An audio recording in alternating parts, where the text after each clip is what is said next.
It all started on a cold Tuesday morning. I had just opened my small bookstore, the kind no one really notices anymore. As I unlocked the door and stepped inside, I saw him across the street, a man in a black suit standing perfectly still facing me. At first, I thought he was waiting for someone, maybe a customer, maybe a delivery guy. But when I looked up 10 minutes later, he hadn't moved an inch. He wasn't looking at his phone. He wasn't talking to anyone. He just stood there, watching. Tried to ignore it. I arranged books, dusted shelves, even turned up the radio. But every time I glanced out the window, he was there. Not blinking. Not walking away. Just staring. I felt a strange chill crawl down my neck. By lunchtime, he was still there. A few customers came and went, but no one noticed him. I even asked Mrs. Daly, my regular, if she saw the man. She looked outside, frowned, and said, "There's no one there, dear." My heart skipped. I looked again. The man was gone. But when I went to the back room to take a breath, I found a note on the counter. I never saw anyone come in. And yet, the note had only 2 words written in red ink, "Not yet." The next morning, I arrived at the bookstore early. I hadn't slept much. That strange man, the note, and how no one else saw him, it haunted me. I kept the note in my jacket pocket, hoping it was all just a dream. But when I opened the door, something stopped me cold. Someone was already inside. A man stood near the mystery novels, flipping through a book. I hadn't unlocked the door yet. My hands shook. "Sir, how did you get in here?" He looked up slowly and smiled. "Morning, David." I froze. I'd never seen him before. I never told him my name. "Do I know you?" He chuckled softly and walked toward me. "You will." His voice was calm, almost too calm, like he knew something I didn't. I backed away, reaching for my phone. "No need for that," he said, still smiling. "I just wanted to see how long it would take." "To take what?" I asked. He leaned in close. "For the door to open?" Then he walked out without another word. I rushed to the door and locked it. My hands were sweating. My thoughts were racing. Who was he? How did he know my name? And what did he mean by how long it would take? I checked the security cameras. They were all blank, just static. The footage from last night? Gone, as if nothing had ever happened. But on the counter, another note. It read, "He's coming." I stared at the note. He's coming. My heart pounded. I didn't know who he was or what he wanted. I kept telling myself it was just a prank, but deep inside, I knew it wasn't. That afternoon, I tried to focus on work. Customers came and went, buying books and sipping coffee. But I couldn't stop thinking about that strange man. I checked the security cameras again. Still static. Still no trace. Around 3 p.m., the phone on the front counter rang. It never rings. Hardly anyone calls the bookstore. I picked it up. "Hello?" There was silence on the other end. I listened carefully. Then, I heard breathing. Slow, deep breathing. I felt my chest tighten. "Who is this?" I asked. No reply. Then a whisper. "Check your bag." Click. The call ended. I looked at my bag under the counter. My hands trembled as I unzipped it. Inside was an old photo. It was faded, but I could see myself as a child, holding the hand of a man I didn't recognize. On the back, someone had written in red ink, "You knew me before you forgot me." Just then, the phone rang again. I let it ring once, twice. On the third ring, it stopped.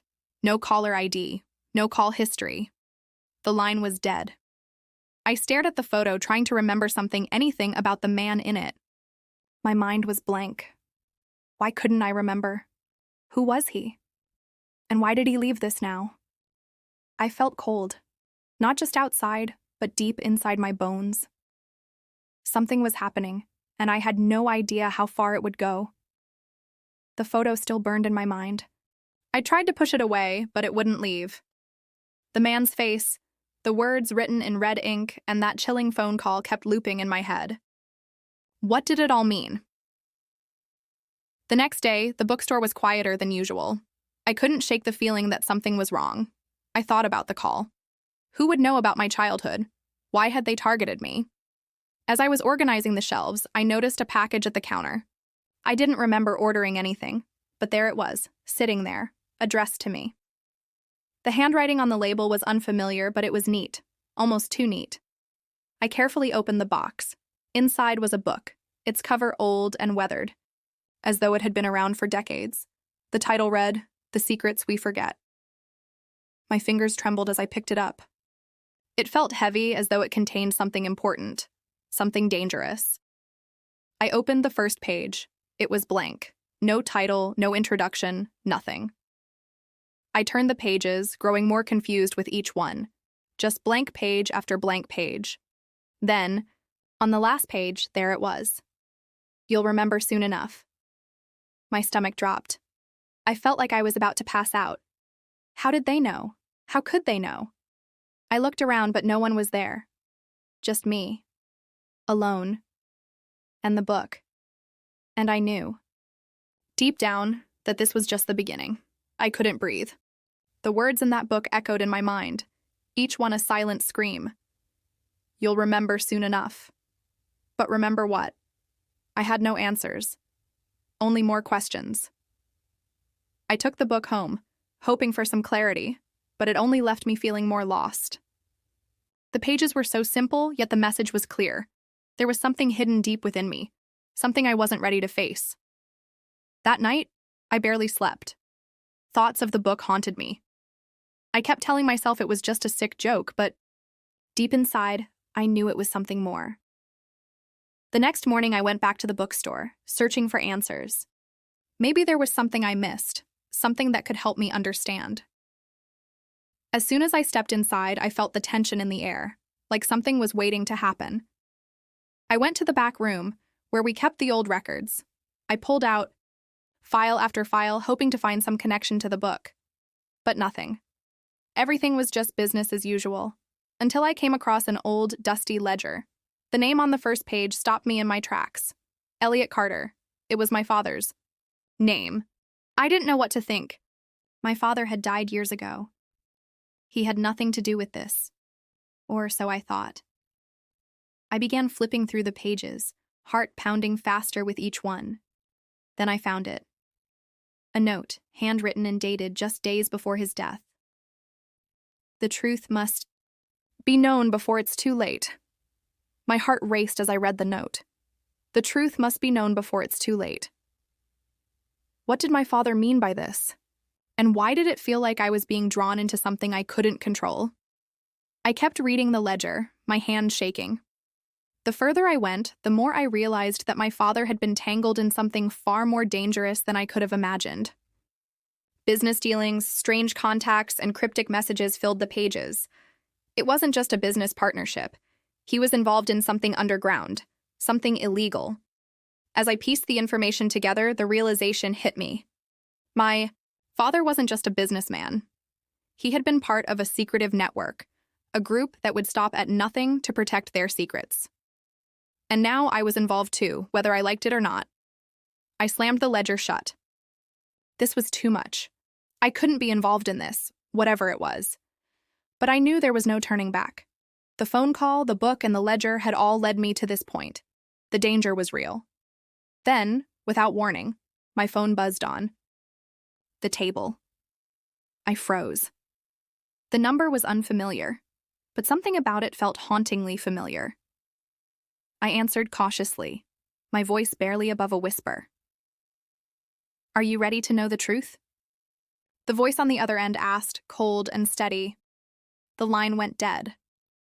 I stared at my phone, the screen glowing faintly in the darkness. The voice on the other end, cold, unfamiliar, had said something that sent a shiver down my spine. "Are you ready to know the truth?" But now the line was silent. The buzzing from the phone had stopped, but the echo of that voice lingered in my mind. My mind raced, turning over the possibilities. Who was it?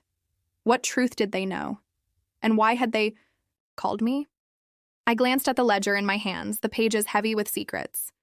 My father's involvement in something dangerous now felt even more real. I needed to find answers, and I needed to do it quickly. I grabbed my jacket, determined to find the person behind that cryptic call. The address listed in the ledger, the one that my father had written in his final days, was my only lead. I had to go there. It wasn't just about my father anymore. It was about uncovering a truth that had been buried for too long. When I arrived, the place was eerily quiet. The door creaked as I pushed it open. Inside, the shadows seemed to whisper, and I felt a chilling presence, like someone, or something, was waiting.